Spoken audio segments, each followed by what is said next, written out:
خواتین نے جو حرکتیں کی ہیں یہ میں نے ابھی دیکھی ہیں. میں نے بہت عرصے سے کوئی ویڈیو نہیں بنائی اور نہ میں نے کوئی لائیو سیشن کیا ہے ٹویٹر پر, لیکن مجھے یہ دیکھ کر بہت ہی زیادہ افسوس ہوا ہے کہ کس طرح جاہلوں کی طرح یہ خواتین جو ہیں اپنی طاقت کے زور پر, اپنے پیسے کے زور میں, زوم میں, بالکل جو نشے میں انسان اندھا ہوا ہوتا ہے اس طرح یہ ان خواتین کے گھر میں گھسی ہیں, بچیوں کے گھر میں, اور ان کو کوئی شرم آنی چاہیے. یہ پاکستان کی سٹیٹ جو ہے یہ کسی کی جاگیر ہے, کوئی آواز نہیں اٹھا رہا, کوئی بول نہیں رہا. آخر وجہ کیا ہے؟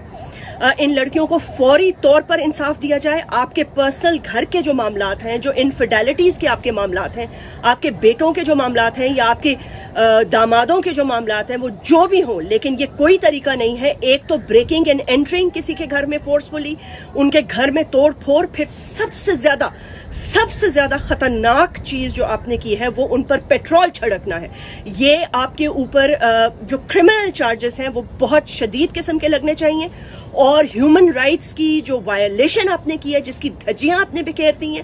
آپ لوگ اپنے آپ کو سمجھتے کیا ہیں کہ یہ آپ لوگوں کا ملک ہے جس کے گھر میں آپ چاہیں گے اپنے گارڈز کے ساتھ زور و زبردستی گھس جائیں گے؟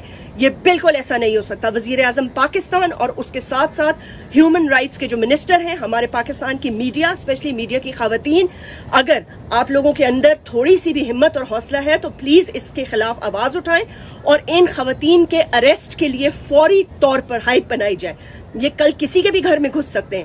سو اینی وے, مجھے ان کے پرسنل معاملات میں دخل اندازی نہیں کرنی, but the way they have handled this situation is not only obnoxious, ridiculous, disgusting, but اگر پیٹرول سے آگ لگ جاتی یا یہ مر جاتی یا ان کو کوئی نقصان ہو جاتا تو آپ کس کو جواب دیتی ہیں؟ اور انفارچونیٹلی معذرت کے ساتھ جو لینگویج آپ استعمال کر رہے تھے اس سے مجھے اندازہ ہو گیا ہے کہ آپ کی تعلیم کیسی ہے, آپ کی تربیت کیسی ہے اور آپ کس خاندان کے ہیں.